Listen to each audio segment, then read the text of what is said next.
ನಾಗರಿಕತೆಯ ಮೊದಲ ಲಕ್ಷಣವಾದ ನಗರ ಯೋಜನೆ. ಈ ನಗರ ಯೋಜನೆ ಯಾವ ನಾಗರಿಕತೆಯು ಹೊಂದಿರುವ ವಿಶಿಷ್ಟ ಲಕ್ಷಣವಾಗಿದೆ.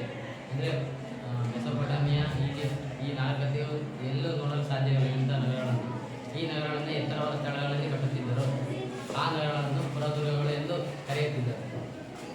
ನಂತರ ಅಲ್ಲಿ ಕೋಟೆಗಳನ್ನು ನಿರ್ಮಿಸಿದರು. ಈ ನಗರಗಳನ್ನು ಏಕರೂಪ ಯೋಜನೆಯ ಮೇಲೆ ನಿರ್ಮಿಸಲಾಗಿದೆ. ಸಿಂಧೂ ಜನರು ವೈಜ್ಞಾನಿಕ ಒಳಚರಂಡಿ ವ್ಯವಸ್ಥೆಯನ್ನು ಒಳಗೊಂಡ ಯೋಜನಾಬದ್ಧ ನಗರಗಳನ್ನು ನಿರ್ಮಿಸಿದಲ್ಲಿ ಮೊದಲಿಗರು. ಅಂದರೆ ಯಾವ ನಾಗರಿಕತೆಯು ಮೊದಲು ನಗರಗಳನ್ನು ಒಳಚರಂಡಿಗಳನ್ನು ನಿರ್ಮಿಸಲಿಲ್ಲ. ಅದರಲ್ಲಿ ಮೊದಲನೇ ಲಕ್ಷಣ ರಸ್ತೆಗಳು ಅಥವಾ ಬೀದಿಗಳು. ಜಗತ್ತಿನ ಯಾವ ನಾಗರಿಕತೆಯಲ್ಲಿ ಈ ರೀತಿ ರಸ್ತೆಗಳನ್ನು ನೋಡಲು ಸಾಧ್ಯವಿಲ್ಲ. ಅಂದರೆ ಇಲ್ಲಿ ಈ ರಸ್ತೆಗಳು ನೇರವಾಗಿರ್ತವೆ. ಸಣ್ಣ ರಸ್ತೆಗಳು, ದೊಡ್ಡ ರಸ್ತೆಗಳು ಕೂಡ ಇಲ್ಲಿರ್ತವೆ. ಸಣ್ಣ ರಸ್ತೆಗಳು 6 ರಿಂದ 10 ಅಡಿ ಅಗಲವಿದ್ದರೆ ದೊಡ್ಡ ರಸ್ತೆಗಳು 13 ರಿಂದ 34 ಅಡಿ ಅಗಲವಿರುತ್ತವೆ. ಈ ರಸ್ತೆಗಳು ನಗರಗಳನ್ನು ಆಯತಾಕಾರ ಬಡಾವಣೆಗಳಾಗಿ ವಿಂಗಡಿಸುತ್ತವೆ. ಈ ರಸ್ತೆಗಳನ್ನು ಸುತ್ತ ಇಟ್ಟಿಗೆ, ಕಲ್ಲು, ಮಡಿಕೆ ಚೂರು, ಸುಣ್ಣ ಮತ್ತು ಮರಳುಗಳನ್ನು ಬಳಸಿ ನಿರ್ಮಿಸಲಾಗುತ್ತದೆ. ಆದ್ದರಿಂದ ವೃತ್ತಗಳು ಅಂದರೆ ಈಗಿನ ಸರ್ಕಲ್ ಅಂತೀವಲ್ಲ, ಅವು ರಚನೆ ಆಗ್ತವೆ. ಈ ರಸ್ತೆಗೆ ಎರಡೂ ಬದಿಯಲ್ಲೂ ದೀಪದ ಕಂಬಗಳನ್ನು ಇಟ್ಟಿದ್ದಾರೆ ಮತ್ತು ಕಸದ ತೊಟ್ಟಿಯನ್ನು ನಿರ್ಮಿಸಿದ್ದಾರೆ. ಅಂದರೆ ಇಲ್ಲಿ ಆಗ ವ್ಯವಸ್ಥಿತವಾದ ಕಸದ ವಿಲೇವಾರಿಯನ್ನು ನೋಡಬಹುದಾಯಿತು. ಎರಡನೇ ಲಕ್ಷಣ ಒಳಚರಂಡಿ ವ್ಯವಸ್ಥೆ. ಈ ಒಳಚರಂಡಿಗಳನ್ನು ಸಂಪೂರ್ಣವಾಗಿ ಕಲ್ಲಿನಿಂದ ಮುಚ್ಚಲ್ಪಟ್ಟಿವೆ. ಈ ಚರಂಡಿಗಳನ್ನು ಸಂಪೂರ್ಣವಾಗಿ ಕಲ್ಲಿನಿಂದ ಮುಚ್ಚಲಿವೆ. ಅಂದರೆ ಇಲ್ಲಿ ಪ್ರತಿ ಮನೆಗೆ ಒಳಚರಂಡಿ ಹಾಗೂ ತನ್ನದೇ ಆದ ಇಂಗುಗುಂಡಿಯಲ್ಲಿದ್ದವು. ಅವುಗಳನ್ನು ನೇರವಾಗಿ ಸಾರ್ವಜನಿಕ ಒಳಚರಂಡಿಗೆ ಸಂಪರ್ಕಿಸಲಾಗಿತ್ತು. ಅವುಗಳನ್ನು ಸ್ವಚ್ಛಗೊಳಿಸಲು ಮಾನವ ರಂಧ್ರಗಳನ್ನು ನಿರ್ಮಿಸಲಾಗಿತ್ತು. 8 ಅಡಿ ಆಳವನ್ನು ಹೊಂದಿತ್ತು. ಈ ಸಿಂಧೂ ಬೃಹತ್ ಸ್ನಾನಗಳ ಆವರಣಗಳಲ್ಲಿ ತಣ್ಣೀರಿನ ಕೊಠಡಿ ಮತ್ತು ಬಿಸಿ ನೀರಿನ ಕೊಠಡಿ ಮತ್ತು ವಿಶ್ರಾಂತಿಕರವಾದ ಕೊಠಡಿಗಳು ಮತ್ತು ವೀಕ್ಷಣೆಯ ಗ್ಯಾಲರಿ ಮತ್ತು ಸುಖಾಸನಗಳು, ಈ ರೀತಿ ಹಲವಾರು ಕೊಠಡಿಗಳನ್ನು ಈ ಬೃಹತ್ ಸ್ನಾನಕೊಳ ಹೊಂದಿತ್ತು. ಈ ಬೃಹತ್ ಸ್ನಾನಕೊಳದ 2 ಇಬ್ಬದಿಗಳಲ್ಲಿ ಮೆಟ್ಟಿಲುಗಳ ಸಾಲುಗಳಿದ್ದವು. ಆ 2 ಇಬ್ಬದಿಗಳಲ್ಲಿ ಮೆಟ್ಟಿಲುಗಳ ಸಾಲುಗಳಿದ್ದವು ಮತ್ತು ನೀರನ್ನು ಹೊರಹಾಕಲು 6 ಅಡಿ ಆಳವಿರುವ ಕಲ್ಲಿನ ಹೊದಿಕೆಯ ದೊಡ್ಡ ಚರಂಡಿ ಇತ್ತು. ಇದು ಬೃಹತ್ ಸ್ನಾನಕೊಳಕ್ಕೆ ಸಂಬಂಧಪಟ್ಟದ್ದಾಗಿದೆ. ನಾವು ಉಗ್ರಾಣಗಳನ್ನು ನಾವು ನೋಡೋದಾದರೆ ಇದು ಒಂದು ಹರಪ್ಪನಗರದಲ್ಲಿರುವ ಒಂದು ಉಗ್ರಾಣ. ಇದು 169 ಇಂಟು 135 ಒಂದು ವಿಸ್ತೀರ್ಣ ಹೊಂದಿರುವ ಬೃಹತ್ ವೇದಿಕೆಯಲ್ಲಿ 73 ಉಗ್ರಾಣಗಳನ್ನು ಸಾಲಾಗಿ ನಿರ್ಮಿಸಲಾಗಿದೆ.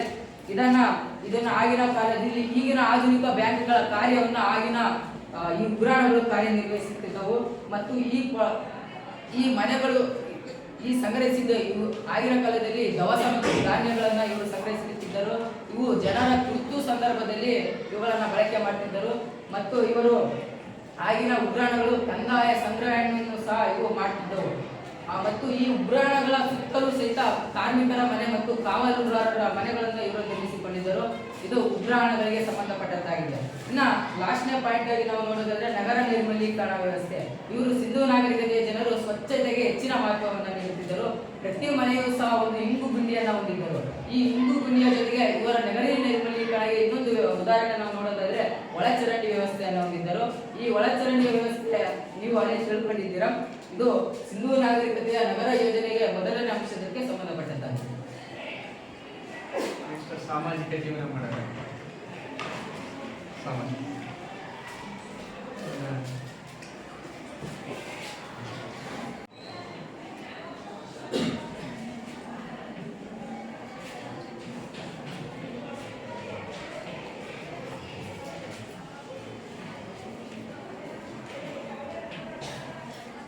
ಹೇಳ್ಕಂತವ್ರಿ ರೆಕಾರ್ಡ್ ಆಗ್ತಾರೆ. ಸಿಂಧೂ ನಾಗರಿಕತೆಯ ಸಾಮಾಜಿಕ ಜೀವನದ ನೋಡೋದಾದ್ರೆ ಮೊದಲನೆಯದಾಗಿ ಕುಟುಂಬ ಪದ್ಧತಿ, ಎರಡನೇದು ನೋಡೋದಾದ್ರೆ ಉಡುಪು ಮತ್ತು ಆಭರಣಗಳು,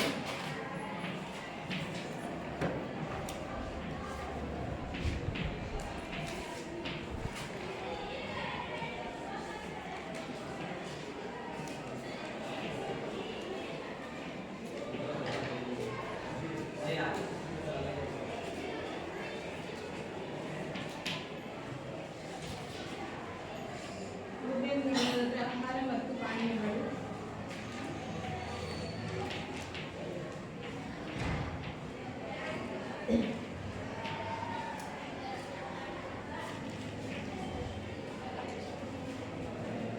ಲಾಸ್ಟ್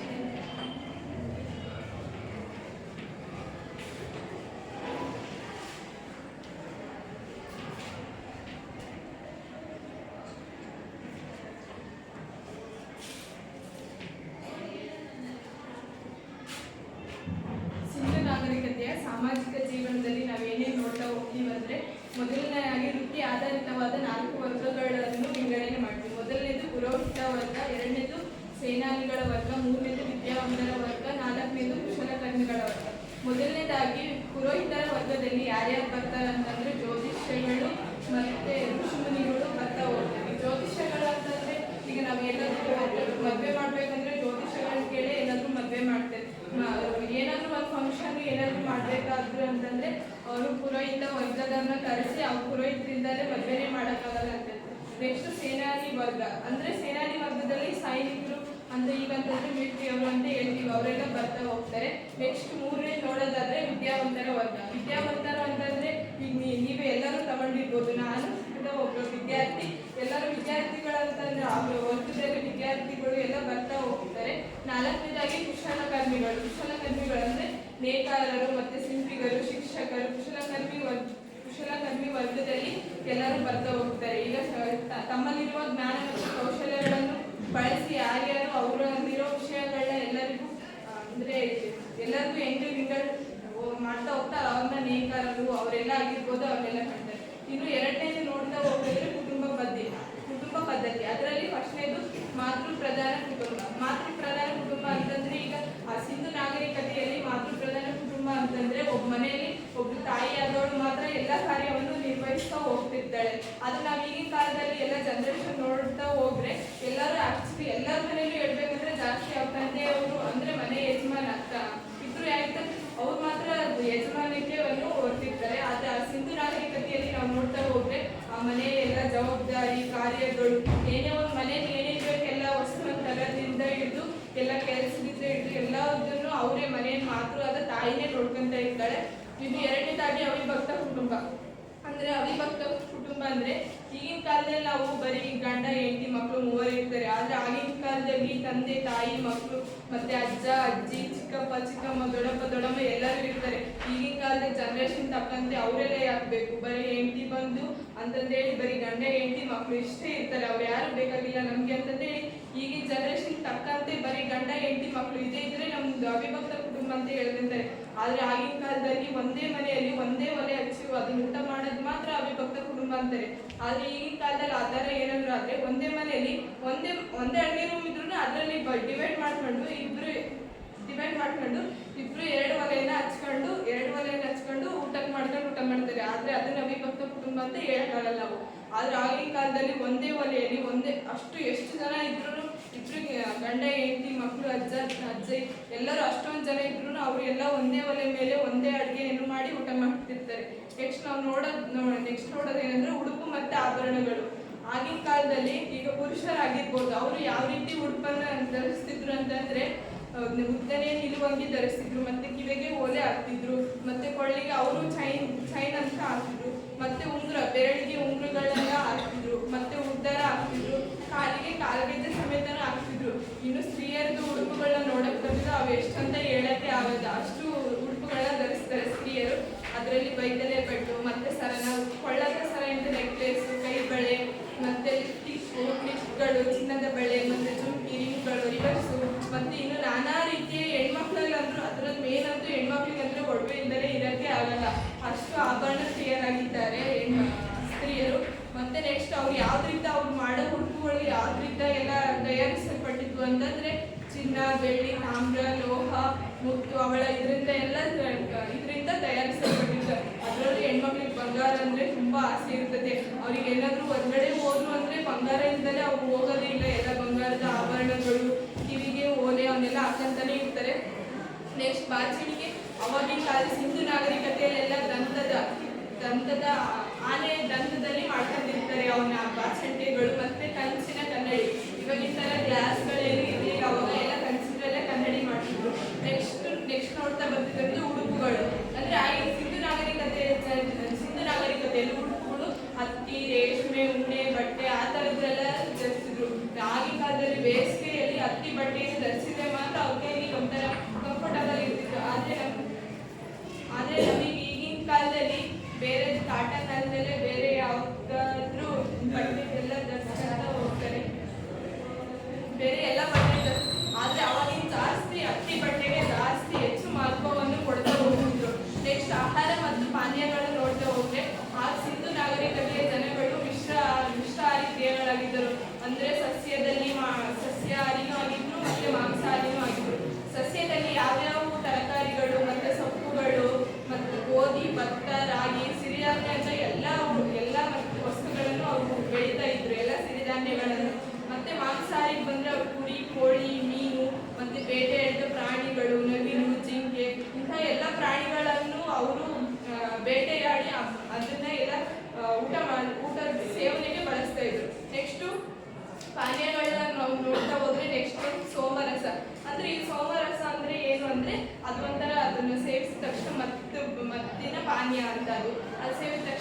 ಬರ್ತದೆ.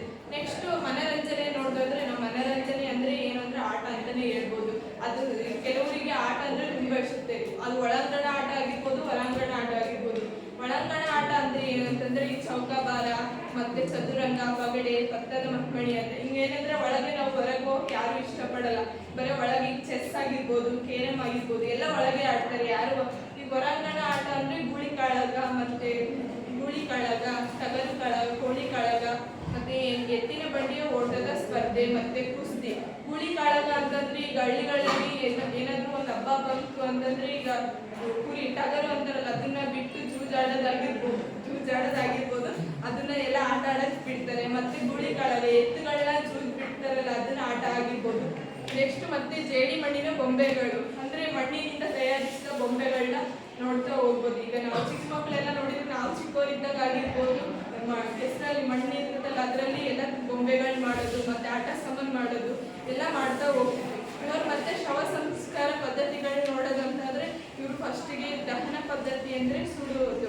ಅವರು ಸತ್ತ ಶವಗಳನ್ನು ಸತ್ತ ಶವಗಳಲ್ಲಿ ಬೆಂಕಿಯಲ್ಲಿ ಹಾಕಿ ಸುಡ್ತಾರೆ. ಮತ್ತೆ ಇನ್ನೊಂದು ಯಾವ ರೀತಿ ಅಂತಂದ್ರೆ ಅವರು ಸುಟ್ಟಿದ ಬೂದಿಯನ್ನು ತಗೊಂಡು ಈಗ ನದಿಯಲ್ಲಿ ಬಿಡ್ತಾ ಇರ್ಬೋದು, ಅದನ್ನ ಶವ ಸಂಸ್ಕಾರ ಪದ್ಧತಿ ಅಂತೀವಿ.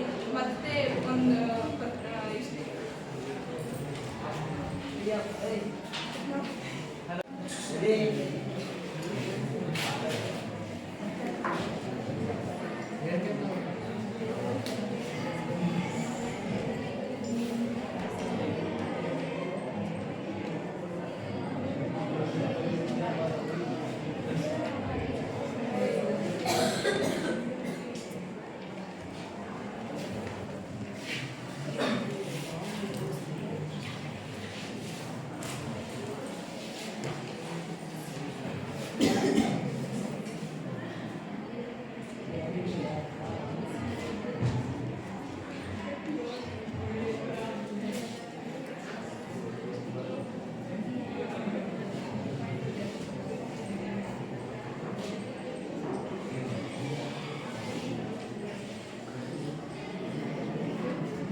ಮತ್ತು ಈ ಗ್ರಾಮದ ಬಗ್ಗೆ ಆಗಲಿ ಮತ್ತು ಈ ಸಿಂಧು ನಾಗರಿಕತೆ ಯಾವುದೇ ಸಾಕ್ಷ್ಯಾಧಾರಗಳು ದೊರಕಿಲ್ಲ.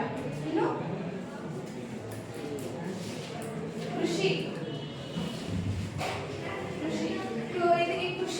ಈ ಸಿಂಧು ನಾಗರಿಕತೆಯ ಜನರು ಕೃಷಿಯನ್ನು ಕೃಷಿ ಈ ಸಿಂಧು ನಾಗರಿಕತೆಯು ಕೃಷಿಯಲ್ಲಿ ಪ್ರಪ್ರಥಮವಾಗಿ ಭತ್ತವನ್ನು ಬೆಳೆದುಕೊಳ್ಳುವುದು ಕಂಡುಕೊಳ್ತಾರೆ. ಆಮೇಲೆ ಇವರು ಇದು ಭತ್ತ ಅಲ್ಲದೆ ಮತ್ತೆ ಇನ್ನು ಇತರ ಸಿರಿಧಾನ್ಯಗಳು ಮತ್ತು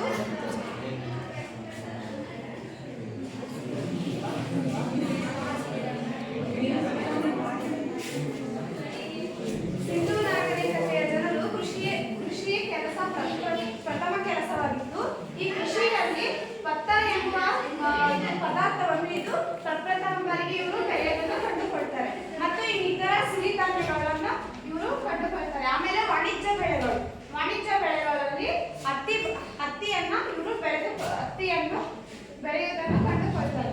ಇವರು ಹತ್ತಿ ಬೆಳೆಯನ್ನು ಬೇರೆಯವರ ಗ್ರೀಕ್ ದೇಶಕ್ಕೆ ಸರಬರಾಜು ಮಾಡುತ್ತಿದ್ರು. ಮತ್ತೆ ಅಷ್ಟೇ ಅಲ್ಲದೆ ಇವರು ಮತ್ತು ಇದು ರೇಷ್ಮೆ ಮತ್ತು ವಾಣಿಜ್ಯ ಬೆಳೆಗಳು ಮತ್ತು ಸಿರಿಧಾನ್ಯಗಳು ಈ ತರ ಕಂಡು ಬರ್ತವೆ. ಇವರು ಅಷ್ಟೇ ಅಲ್ಲದೆ ಕಲ್ಲಂಗಡಿ ಬೀಜ ಮತ್ತು ಕರ್ಬೂಜ ಬೀಜಗಳು ಮೊಹೆಂಜೊದಾರೋ ಎಂಬ ನಗರ ರಾಜ್ಯದಲ್ಲಿ ಅವು ಪತ್ತೆಯಾಗಿವೆ. ಮತ್ತು ನೆಕ್ಸ್ಟ್ ನೋಡೋದಾದ್ರೆ ಪಶುಪಾಲನೆ. ಈ ಕೃಷಿಯಲ್ಲಿ ಹತ್ತಿ ಬಟ್ಟೆಯನ್ನ ಗ್ರೀಕ್ ದೇಶಕ್ಕೆ ಮಾರಾಟ ಮಾಡ್ತಿದ್ರಲ್ಲ, ಅದನ್ನ ಇವರು ಸಿಂಧೋನ್ ಎಂದು ಕರೀತಿದ್ರು. ಸಿಂಧು ನಾಗರಿಕತೆಯ ಜನರು ಹತ್ತಿ ಬಟ್ಟೆಯನ್ನ ಸರಬರಾಜು ಮಾಡೋದರಿಂದ ಅದನ್ನ ಸಿಂಧೋನ್ ಎಂದು ಕರೆಯುತ್ತಿದ್ರು.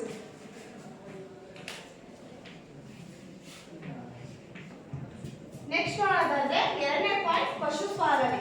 ಈ ಕೃಷಿಯ ಪೂರಕವಾಗಿ ಪಶುಪಾಲನೆ ಅವರಿಗೆ ಬಹು ಮುಖ್ಯವಾಗಿತ್ತು. ಯಾಕೆ ಅಂದ್ರೆ ಅವರು ಇತರೆ ಅಲ್ಲದೆ ಎತ್ತು ಮತ್ತು ಇನ್ನು ಇತರ ಪ್ರಾಣಿಗಳು ಇವರು ಸಾಕ್ತಾರೆ. ಯಾಕಪ್ಪ ಅಂದ್ರೆ ಈ ನಗರ ರಾಜ್ಯಗಳಲ್ಲಿ ಒಳಗಡೆ ಇವರಿಗೆ ವ್ಯಾಪಾರ ಮಾಡೋಕೆ ಇವು ಸಹಾಯ ಆಗ್ತವೆ. ಯಾಕಂದ್ರೆ ಇವರು ಎತ್ತು ಮತ್ತು ಕತ್ತೆ ಮತ್ತು ಒಂಟೆ ಮತ್ತೆ ಆನೆ ಇನ್ನು ನಗರ ರಾಜ್ಯಗಳು ಇವರು ಒಳಗಡೆ ತನ್ನ ಗಡಿ ಒಳಗಡೆ ಇವರು ವ್ಯವಹಾರ ನಡೆಸಿದ್ರು. ಹಾಗೆ ಮತ್ತೆ ಇತರ ಪ್ರಾಣಿಗಳನ್ನು ಸಾಕ್ತಿದ್ರು.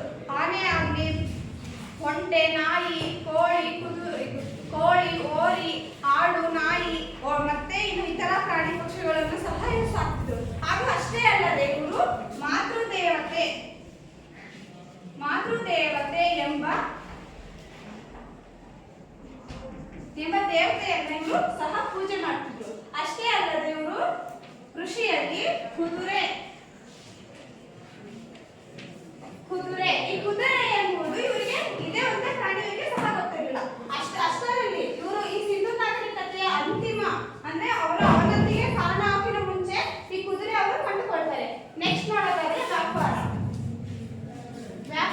ವ್ಯಾಪಾರದಲ್ಲಿ ತುಂಬಾ ನೋಡೋದ್ರಿಂದ ಅವರು ವ್ಯಾಪಾರದ ಬಗ್ಗೆ ತುಂಬಾ ಆಸಕ್ತಿಯನ್ನು ವಹಿಸ್ತಿದ್ರು. ಮತ್ತು ಈ ಬೇರೆ ದೇಶಗಳಿಗೆ ಗ್ರೀಕ್ ದೇಶಗಾಗಲಿ, ಈಜಿಪ್ಟಿಗಾಗಲಿ ಹೊರ ದೇಶಗಳಿಗೆ ಚಿನ್ನದ ಆಹಾರಗಳು, ಹವಳಗಳು ಮತ್ತು ಮುತ್ತುಗಳು, ರತ್ನಗಳು ಬೇರೆ ದೇಶಗಳಿಗೆ ಇವರು ಹೊರಗಡೆ ರಾಜ್ಯಗಳಿಗೆ ಇವರು ಮಾರಾಟ ಮಾಡ್ತಿದ್ರು. ಇನ್ನು ಅವರು ಗಡಿ ಒಳಗೆ ರಫ್ತು ಮಾಡಿಕೊಳ್ಳುವುದು ಯಾವುದಂದ್ರೆ ತಾಮ್ರ, ಕಂಚು ಇಷ್ಟು ಇವರು ಒಳಗಡೆ ದೇಶದೊಳಗೆ ಇವರು ರಫ್ತು ಮಾಡಿಕೊಳ್ಳುವುದು. ಇನ್ನು ಆಮದು ಮಾಡಿಕೊಳ್ಳುವುದಂದ್ರೆ ಈ ಚಿನ್ನಗಳು ಮತ್ತೆ ಮುತ್ತುಗಳು ಎಲ್ಲ ಈ ಹೊರಗಡೆ ರಾಜ್ಯಗಳಿಗೆ ಇವರು ಆಮದು ಮಾಡ್ತಿದ್ರು. ಹಾಗೆ ಇತರ ವಸ್ತುಗಳನ್ನು ಇವರು ಮಾರಾಟ ಮಾಡ್ತಿದ್ರು. ಅಷ್ಟೇ ಅಲ್ಲದೆ ಇವರ ಹಡಗುಕಟ್ಟೆ ಏನಾಯ್ತಾ ಅದರಲ್ಲಿ ಸುಮಾರು 30 ರಿಂದ 35 ಹಡಗುಕಟ್ಟೆಗಳು ಸಹ ನಿಲ್ಬೋದಿತ್ತು. ಅಷ್ಟು ಬೃಹತ್ತಾದ ಹಡಗುಕಟ್ಟೆಗಳು ಸಮೇತ ಇವರು ಹೊಂದಿರ್ತಾರೆ. ಯಾಕಪ್ಪ ಅಂದ್ರೆ ಅವರಿಗೆ ವ್ಯಾಪಾರ ಅನ್ನೋದಂಥದ್ದು ತುಂಬಾ ಪ್ರಮುಖವಾಗಿ ಅಲ್ಲಿ ಕಂಡು ಬರ್ತದೆ. ಅದಕ್ಕೆ ಇವರು ಅಷ್ಟು ದೊಡ್ಡ ಹಡಗುಕಟ್ಟೆಯಲ್ಲಿ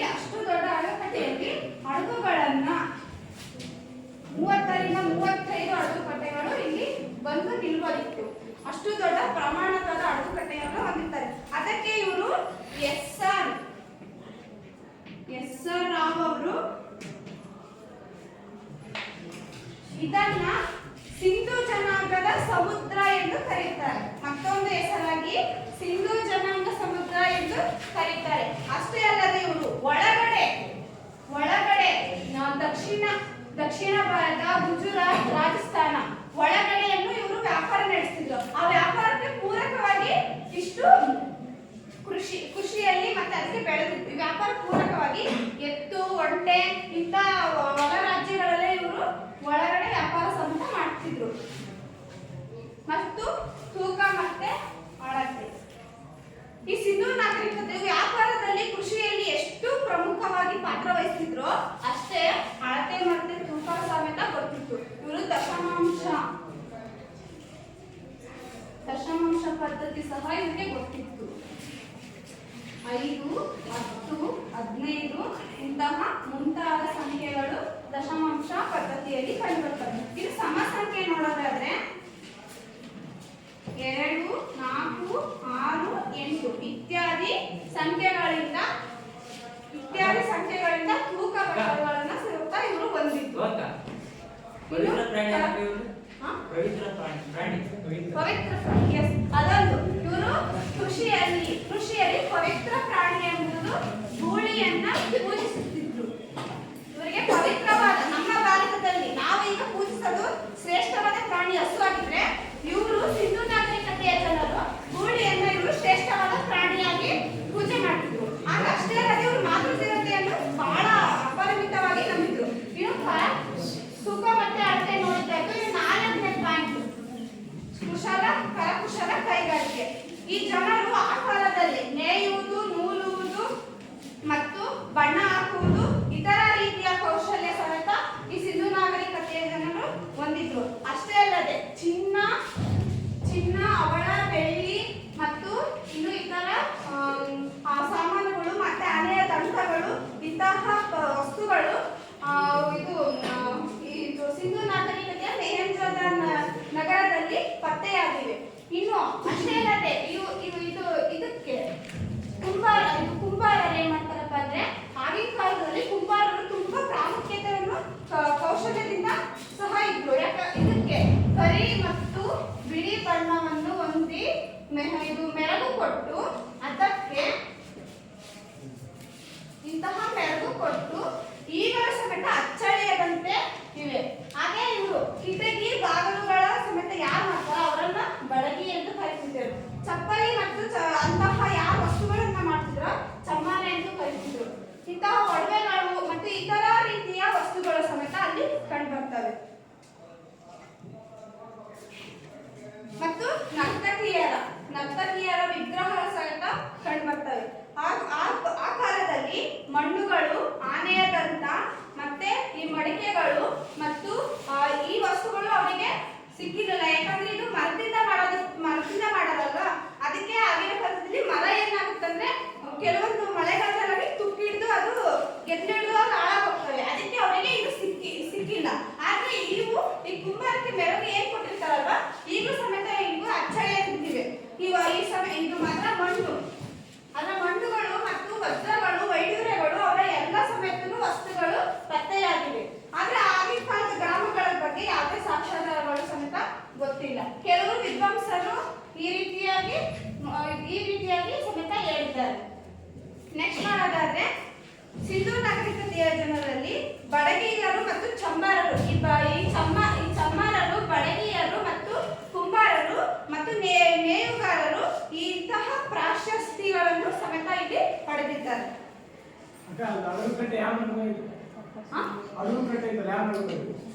ಅದು ಯಾವ ಕಡೆಯಲ್ಲಿ ಗೊತ್ತಿಲ್ಲ.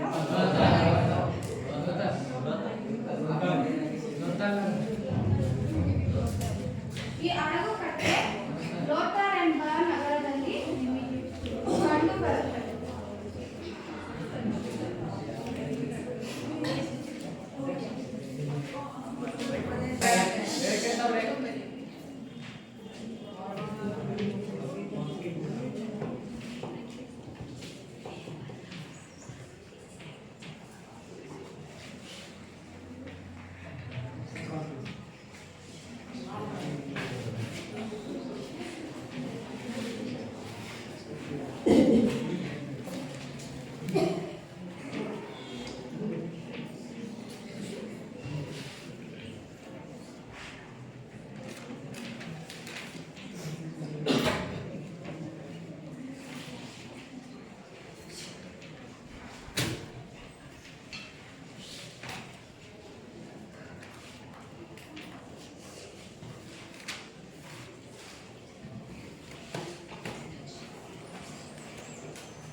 ಧಾರ್ಮಿಕ ಜೀವನ ಸ್ಥಿತಿಯನ್ನು ಆರ್ಥಿಕ ಜೀವನ ಸ್ಥಿತಿಯ ಎರಡರೇ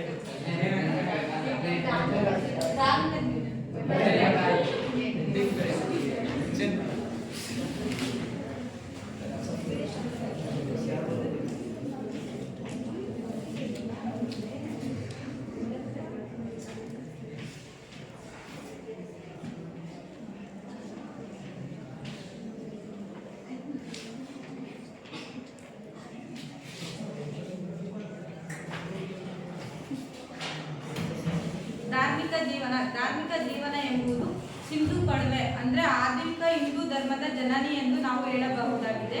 ಹಿಂದೂ ಧರ್ಮೀಯರು ಅನುಸರಿಸುತ್ತಿರುವ ಆಚರಣೆಗಳು, ಸಂಪ್ರದಾಯಗಳು ಸಿಂಧು ನಾಗರಿಕತೆಯ ಜನರ ಒಂದು ಬಳುವಳಿಯಾಗಿದೆ ಅಂದ್ರೆ ಕೊಡುಗೆಯಾಗಿದೆ ಎಂದು ಹೇಳಬಹುದಾಗಿದೆ. ಮೊದಲನೇದಾಗಿ ನಾವು ನೋಡಬಹುದಾದರೆ ಮಾತೃದೇವತಾರಾಧನೆ ಎಂಬುದು ಸಿಂಧು ನಾಗರಿಕತೆಯ ಜನರು ಮಾತೃದೇವತೆಯನ್ನು ಆರಾಧಿಸುತ್ತಿದ್ದರು ಮತ್ತು ಅವರ ಪ್ರಧಾನ ದೇವತೆಯೂ ಸಹ ಮಾತೃದೇವತೆಯೇ ಆಗಿತ್ತು. ಇವರ ಕಾಲದಲ್ಲಿ ಸ್ತ್ರೀಯರ ವಿಗ್ರಹಗಳು ಮತ್ತು ಯಜ್ಞಕುಂಡಗಳು ದೊರೆತಿದ್ದು, ಇದರಲ್ಲಿ ಪಶು ಬಲಿ ಮತ್ತು ನರಬಲಿ, ಪ್ರಾಣಿ ಬಲಿ ಇವುಗಳೆಲ್ಲವನ್ನು ಆಚರಣೆಯಲ್ಲಿ ತಂದುಕೊಂಡಿದ್ದರು. 2ನೇ ಪಾಯಿಂಟ್ ಪಶುಪತಿ ಆರಾಧನೆ ಎಂಬುದು ಯೋಗ ಭಂಗಿಯಲ್ಲಿರುವ ಶಿವ, 3 ಕಣ್ಣುಗಳನ್ನು ಹೊಂದಿರುವ, ಕೈಯಲ್ಲಿ ತ್ರಿಶೂಲ, ಕೊರಳಲ್ಲಿ ನಾಗರ ಹಾವು, ಸುತ್ತಮುತ್ತಲೂ ಸಹ ಗಿಡ, ಮರ, ಬಳ್ಳಿ ಮತ್ತು ಪ್ರಾಣಿ ಪಕ್ಷಿಗಳಿಂದ ಕೂಡಿರುವ ವಿಗ್ರಹವು ದೊರೆತಿತ್ತು. ಆ ವಿಗ್ರಹ ಯಾವ್ದಪ್ಪ ಅಂತಂದ್ರೆ ಶಿವನ ವಿಗ್ರಹ. ಒಂದೇ ಮಾತಿನಲ್ಲಿ ನಾವು ಹೇಳ್ಬಹುದು ಅಂದರೆ ಅದು ಶಿವನ ವಿಗ್ರಹ ಅಂತಂದು ಹೇಳ್ಬಹುದು. ಮತ್ತೆ ಇವರು ಸಹ ಶಿವನ ಆರಾಧಕರಾಗಿದ್ದರು. ಯಾರಪ್ಪ ಅಂದ್ರೆ ಸಿಂಧು ನಾಗರಿಕತೆಯ ಜನರು ಶಿವನ ಆರಾಧಕರಾಗಿದ್ದರು ಎಂದು ಹೇಳಬಹುದಾಗಿದೆ. 3ನೇ ಪಾಯಿಂಟ್ ಪ್ರಕೃತಿಯ ಆರಾಧನೆ. ಸಿಂಧು ನಾಗರಿಕತೆಯ ಜನರು ಪ್ರಕೃತಿಯನ್ನು ಆರಾಧಿಸುತ್ತಿದ್ದರು. ಪ್ರಕೃತಿಯಲ್ಲಿ ಸೂರ್ಯ, ಚಂದ್ರ, ನೀರು, ಭೂಮಿ, ಮರ, ಗಿಡ, ಆಕಾಶ, ಪ್ರಾಣಿ, ಪಕ್ಷಿ, ಮತ್ತೆ ಗಿಡ, ಮರಗಳು, ಪ್ರಾಣಿಗಳಲ್ಲಿ ಗೂಳಿ, ಹಸು, ಮತ್ತೆ ಪಕ್ಷಿಗಳಲ್ಲಿ ಪಾರಿವಾಳ, ಇನ್ನು ಇತ್ಯಾದಿ ಪ್ರಾಣಿ ಪಕ್ಷಿಗಳು ಮತ್ತು ಇವೆಲ್ಲವನ್ನು ಆರಾಧಿಸುತ್ತಿದ್ದರು ಎಂದು ಹೇಳಬಹುದಾಗಿದೆ. ಇದರ ಜೊತೆಯಲ್ಲಿ ಅಂದಿನ ಕಾಲದಲ್ಲಿ ಅಂದರೆ ಸಿಂಧು ನಾಗರಿಕತೆಯಲ್ಲಿ ಲಿಂಗಗಳು ಸಹ ದೊರೆತಿದ್ದು, ಆದ್ದರಿಂದ ಇವರು ಲಿಂಗಾರಾಧಕರೆಂದು ಹೇಳಬಹುದಾಗಿದೆ. ನೆಕ್ಸ್ಟ್ ಪಾಯಿಂಟ್ ಶವ ಸಂಸ್ಕಾರ ಪದ್ಧತಿ. ಸಿಂಧು ನಾಗರಿಕತೆಯ ಜನರು ಅಂದಿನ ಕಾಲದಲ್ಲಿ ಶವ ಸಂಸ್ಕಾರ ಪದ್ಧತಿಯನ್ನು ಅನುಸರಿಸುತ್ತಿದ್ದರು. ಅವರು ಮರುಜನ್ಮ ಅಥವಾ ಪುನರ್ಜನ್ಮದಲ್ಲಿ ಒಂದು ನಂಬಿಕೆಯನ್ನು ಇಟ್ಟಿದ್ದರು. ಅದರಲ್ಲಿ ಅವರು 3 ಪ್ರಕಾರದ ಶವ ಸಂಸ್ಕಾರ ಪದ್ಧತಿಗಳನ್ನು ಅನುಸರಿಸುತ್ತಿದ್ದರು. ಅದರಲ್ಲಿ ಮೊದಲನೇದಾಗಿ ನಾವು ನೋಡೋದಾದ್ರೆ ಅಂಶಿಕ ಶವ ಸಂಸ್ಕಾರ ಪದ್ಧತಿ. ಅಂಶಿಕ ಶವ ಸಂಸ್ಕಾರ ಪದ್ಧತಿ ಎಂದರೆ ಸತ್ತ ವ್ಯಕ್ತಿಯ ದೇಹವನ್ನು ಊರ ಹೊರಗಿನ ಆಚೆ ಎಸೆದು ಅಲ್ಲಿರುವ ಪ್ರಾಣಿ ಪಕ್ಷಿಗಳು ಎಲ್ಲ ತಿಂದು ಅಳಿದುಳಿದ ಅಸ್ಥಿಯನ್ನು ತಂದು ಅಂತ್ಯ ಸಂಸ್ಕಾರ ಮಾಡುವುದಕ್ಕೆ ಆಂಶಿಕ ಶವ ಸಂಸ್ಕಾರ ಪದ್ಧತಿ ಎಂದು ಹೇಳಬಹುದಾಗಿದೆ. ನೆಕ್ಸ್ಟ್ ಪೂರ್ಣ ಶವ ಸಂಸ್ಕಾರ ಪದ್ಧತಿ. ಪೂರ್ಣ ಶವ ಸಂಸ್ಕಾರ ಪದ್ಧತಿ ಎಂದರೆ ಸತ್ತ ವ್ಯಕ್ತಿಯ ದೇಹವನ್ನು ಮಣ್ಣಿನಲ್ಲಿ ಹೂತು ಹಾಕುವುದಕ್ಕೆ ಪೂರ್ಣ ಶವ ಸಂಸ್ಕಾರ ಪದ್ಧತಿ ಎನ್ನಬಹುದಾಗಿದೆ. ಆದರೆ ಅಂದಿನ ಕಾಲದಲ್ಲಿ ಅಂದರೆ ಸಿಂಧು ನಾಗರಿಕತೆಯ ಕಾಲದಲ್ಲಿ ಗಂಡ, ಹೆಂಡತಿ, ಮಕ್ಕಳು ಒಂದೇ ಮಡಿಕೆಯಲ್ಲಿ ಊತಾಕಿರೋದನ್ನ ವಿದ್ವಾಂಸರು ಗುರುತಿಸಿದ್ದಾರೆ. ಈಗ ಅಂದಿನ ಕಾಲದಲ್ಲಿ ಸತ್ತ ವ್ಯಕ್ತಿಯ ಪ್ರೀತಿಯಾದಂಥ ಯಾವುದಾದ್ರೂ ಒಂದು ವಸ್ತು ಇರ್ಬೋದಪ್ಪ, ಅದನ್ನ ಅವ್ರ ಜೊತೆಗೆ ಅಂತ್ಯ ಸಂಸ್ಕಾರ ಮಾಡ್ತಿದ್ರು ಅಂತಂದು ಸಹ ಹೇಳ್ಬಹುದು. ನೆಕ್ಸ್ಟ್ ದಹನ ಶವ ಸಂಸ್ಕಾರ ಪದ್ಧತಿ. ದಹನ ಅಂದ್ರೆ ಏನಪ್ಪಾ ಅಂದ್ರೆ ಬೆಂಕಿ. ಸತ್ತವರ ವ್ಯಕ್ತಿಯ ದೇಹವನ್ನು ಬೆಂಕಿಗೆ ಆಹುತಿ ಮಾಡುತ್ತಿದ್ದರು ಎಂದು ಹೇಳಬಹುದಾಗಿದೆ. ಆಹುತಿ ಮಾಡಿ ನಂತರ ಉಳಿದ ಬೂದಿಯನ್ನು ತಂದು ಮನೆಯ ಮುಂಭಾಗದಲ್ಲಿ ಊತು ಹಾಕಿ ಊತಾಕಿದ್ರ ಮೇಲೆ ನವಿಲಿನ ಚಿತ್ರವನ್ನು ಬಿಡಿಸಿ ಪೂಜಿಸುತ್ತಿದ್ದರು. ಏಕೆಂದರೆ ಅವರಿಗೆ ಮರು ಜನ್ಮದಲ್ಲಿ ಒಂದು ನಂಬಿಕೆ ಇಟ್ಟಿದ್ದರು ಎಂದು ಹೇಳಬಹುದಾಗಿದೆ. ಲಾಸ್ಟ್ ಪಾಯಿಂಟ್ ಸಂಗೀತ ಮತ್ತು ಕಲೆ. ಸಂಗೀತ ಮತ್ತು ಕಲೆಯಲ್ಲಿ ನೃತ್ಯ ಭಂಗಿಯಲ್ಲಿರುವ ಸ್ತ್ರೀಯರ ಕಂಚಿನ ವಿಗ್ರಹಗಳು ಸಹ ದೊರೆತಿದ್ದವು. ಅಂದಿನ ಕಾಲದಲ್ಲಿ ಅಂದರೆ ಸಿಂಧು ನಾಗರಿಕತೆಯ ಜನರ ಸ್ತ್ರೀಯರಲ್ಲಿ ಸಂಗೀತ ಮತ್ತು ನೃತ್ಯಕ್ಕೆ ಹೆಚ್ಚಿನದಾಗಿ ಅವರು ಆಸಕ್ತಿಯನ್ನು ಹೊಂದಿದ್ದರು ಎಂದು ಸಹ ನಾವು ಹೇಳಬಹುದಾಗಿದೆ. ಗಡ್ಡಾಧಾರಿ ಮನುಷ್ಯನ ರೂಢ ಅಂದರೆ ಗಡ್ಡಾಧಾರಿ ಮನುಷ್ಯನ ವಿಗ್ರಹವೂ ಸಹ ದೊರೆತಿತ್ತು. ಆಗಿನ ಕಾಲದ ಕೇಶ ವಿನ್ಯಾಸ ಅಂದರೆ ಕೂದಲು ಮೇಲೊದಿಕೆ ಅಂದರೆ ಮೇಲೆ ಹೊಚ್ಕೊಳ್ಳೋದು, ಆಮೇಲೆ ಮಾಡಿರುವ ಅಲಂಕಾರ, ಅವರು ಯಾವ್ಯಾವ ರೀತಿ ಅಲಂಕಾರ ಮಾಡ್ಕೊಂತಿದ್ರು ಅನ್ನೋದು ಉಡುಪಿನ ಬಗ್ಗೆ ತಿಳಿಸಲಾಗುತ್ತದೆ. 100 ಸಂಖ್ಯೆಯಲ್ಲಿ ದೊರೆತಿರುವ ಮುದ್ರೆಗಳು, 100 ಸಂಖ್ಯೆಯಲ್ಲಿ ದೊರೆತಿರ್ತವಲ್ಲ ಅಂತಹ ಮುದ್ರೆಗಳ ಮೇಲಿರುವ ಚಿತ್ರಗಳು ಇವರಿಗೆ ನಿರ್ದೇಶನವಾಗಿವೆ ಅಂದ್ರೆ ಪ್ರೇರೇಪಣೆಯಾಗಿವೆ ಅಂತಂದು ಸಹ ಹೇಳ್ಬಹುದು. ಮುದ್ರೆ ಮೇಲಿರುವ ಲಿಪಿಗಳು ಅಂದ್ರೆ ಆ ಮುದ್ರೆಗಳು ಇದ್ವಲ್ಲ, ಆ ಮೇಲೆ ಅಕ್ಷರಗಳು ಇರ್ತಿದ್ವಲ್ಲ, ಅವನ್ನ ಇಂದಿನವರೆಗೂ ಸಹ ಯಾರ ಕೈಲಿ ಓದಿ ಅರ್ಥ ಮಾಡ್ಕೊಳ್ಳಲು ಸಾಧ್ಯವಾಗಿಲ್ಲ ಎಂದು ಹೇಳಬಹುದಾಗಿದೆ. ಈ ಮೇಲೆ ಹೇಳಿರುವ ಎಲ್ಲಾ ಲಕ್ಷಣಗಳು ಸಿಂಧು ನಾಗರಿಕತೆಯ ಲಕ್ಷಣಗಳು ಎಂದು ಹೇಳಬಹುದಾಗಿದೆ.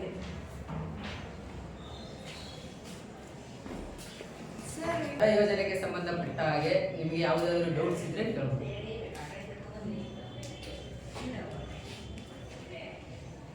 ಯಾರಿಗೇನಾದ್ರು ಪ್ರಶ್ನೆಗಳಿದ್ರೆ ಕೇಳ್ಬೋದು.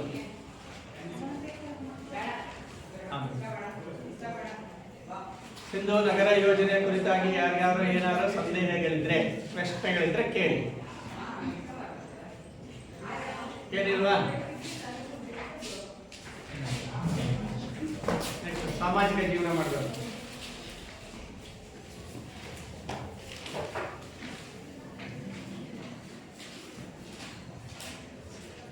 ಸಿಂಧು ನಾಗರಿಕತೆಯಲ್ಲಿ ಸಾಮಾಜಿಕ ಜೀವನದ ಬಗ್ಗೆ ಯಾರಿಗಾದ್ರೂ ಏನು ಡೌಟ್ಸ್ ಇದ್ರೆ ಕೇಳಿ.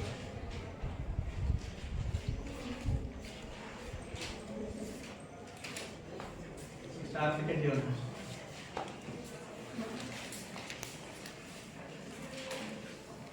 ಸಿಂಧು ನಾಗರಿಕತೆಯಲ್ಲಿ ಆರ್ಥಿಕ ಜೀವನದ ಬಗ್ಗೆ ಯಾರಿಗಾರ ಡೌಟ್ ಇದ್ರೆ ಕೇಳ್ಬೋದು. ನಗದು ಕಟ್ಟೆ ಯಾವ ನಗರದಲ್ಲಿ? ಲೋಕರೆಂಬ ನಗರದಲ್ಲಿ.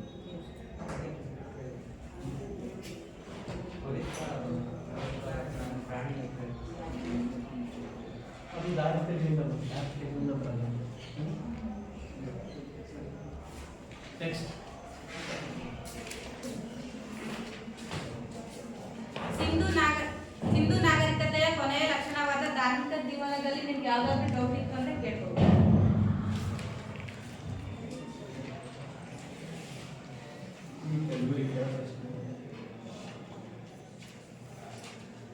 ಸಿಂಧು ನಾಗರಿಕತೆಯಲ್ಲಿ ಮಾತೃ ದೇವತರ ಆರಾಧನೆಯಿಂದ ಯಾಕೆ ಇದು ಮಾಡ್ತಿದ್ರು, ಅದನ್ನೇ ಯಾಕೆ ಅನುಸರಿಸ್ತಿದ್ರು? ಅಲ್ಲಿ ಅದು ಸಿಂಧು ನಾಗರಿಕತೆಯಲ್ಲಿ ಅದು ಪ್ರಧಾನ ದೇವತೆಯಾಗಿತ್ತು. ಸೊ ಮಾತೃ ಪ್ರಧಾನ ಸಮಾಜ, ಹಾಗಾಗಿನೇ ಮಾತೃದೇವತೆಗೆ ಹಿರಿಯ ಸ್ಥಾನವನ್ನು ಕೊಟ್ಟಿದೆ. ಮಾತೃ ಪ್ರಧಾನ ಸಮಾಜ ಆಗಿದ್ದರಿಂದಾಗಿನೇ ಮಾತೃದೇವತೆಯನ್ನು ಹೆಚ್ಚಾಗಿ ಆರಾಧನೆಯನ್ನು ಮಾಡ್ತಾರೆ. ಮತ್ತೆ ಅಂಶಿಕ ಶವ ಸಂಸ್ಕಾರ ಪದ್ಧತಿ ಅಂದ್ರೆ ಏನಂತ ಸತ್ತ ವ್ಯಕ್ತಿಯ ದೇಹವನ್ನು ಊರ ಹೊರಗಿನ ಆಚೆಯಲ್ಲಿ ಎಸೆದು ಅಲ್ಲಿ ಇರುವ ಪ್ರಾಣಿ ಪಕ್ಷಿಗಳು ತಿಂದು ಅಳಿದುಳಿದ ಅಸ್ಥಿಯನ್ನು ತಂದು ಶವ ಸಂಸ್ಕಾರ ಮಾಡುವುದಕ್ಕೆ ಅಂಶಿಕ ಶವ ಸಂಸ್ಕಾರ ಪದ್ಧತಿ ಎನ್ನುವುದು. ಇಲ್ಲಿ ಶವ ಸಂಸ್ಕಾರ ಮಾಡ್ತಾರೆ. ಊರೊಳಗೆ ಆಚೆ ಅಂದ್ರೆ ಬಯಲು ಪ್ರದೇಶದಲ್ಲಿ. ಊರ ಹೊರಗೇನೂ ಮಾಡ್ತಾ ಇದ್ರು, ಆಮೇಲೆ ಅಳಿದ ಅಸ್ಥಿಗಳನ್ನು ತಂದು ಮನೆಯ ಮುಂದೆನೂ ಅದು ಮಾಡ್ಕೊಳ್ತಾರೆ. ಎರಡು ರೀತಿಯಲ್ಲಿ ಮಾಡ್ತಾರೆ. ದಹನ ಶವ ಸಂಸ್ಕಾರ ಪದ್ಧತಿ ಅಂದರೆ ಸತ್ತ ವ್ಯಕ್ತಿಯ ದೇಹವನ್ನು ಬೆಂಕಿಗೆ ಆಹುತಿ ಮಾಡಿ ನಂತರ ಆ ಬೂದಿಯನ್ನು ತಂದು ಮನೆಯ ಮುಂಭಾಗದಲ್ಲಿ ಹೂತು ಹಾಕಿ ಅದರ ಮೇಲೆ ನವಿಲಿನ ಚಿತ್ರವನ್ನು ಬಿಡಿಸಿ ನಂತರ ಅದನ್ನು ಪೂಜಿಸುತ್ತಿದ್ದರು. ಅವರಿಗೆ ಮರುಜನ್ಮದ ಮೇಲೆ ಒಂದು ನಂಬಿಕೆ ಇತ್ತು, ಅದಕ್ಕಾಗಿ ಅದಕ್ಕೆ ಮತ್ತೆ ನವಿಲಿನ ಚಿತ್ರ ಬಿಡಿಸಿ ನವಿಲಿನ ಮೂಲಕ ಆತ್ಮ ಸ್ವರ್ಗವನ್ನು ಸೇರುತ್ತದೆ ಎಂಬ ಕಲ್ಪನೆ. ಮತ್ತೇನಾದ್ರು ಇದೆಯಾ? ಯಾರು ಏನಾದ್ರು ಪ್ರಶ್ನೆ ಹೇಳಿದ್ರೆ ಕೇಳ್ಬೋದು.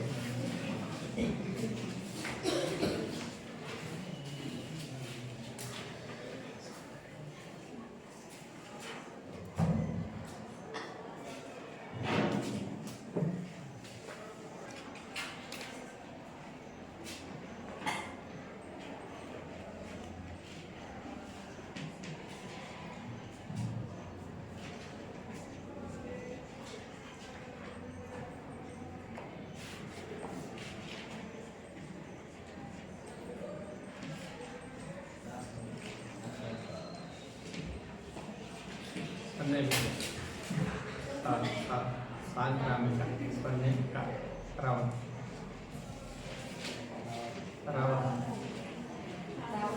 ಸಾಂಕ್ರಾಮಿಕ ದೀರ್ಘ ಮಾಡು.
ಅತಿಯಾದ ಜನಸಂಖ್ಯೆ, ಜೈವಿಕ ತಾಣದಲ್ಲಿ ಅತಿಯಾದ ಜನಸಂಖ್ಯೆ ಇರುವುದರಿಂದ ಇದರ ಅವಲಂಬನೆಗೆ ಕಾರಣ ಎಂಬುದು ಆಗುತ್ತದೆ. ಮತ್ತೆ ಮಣ್ಣಿನ ಸವೆತ, ಅವರಲ್ಲಿ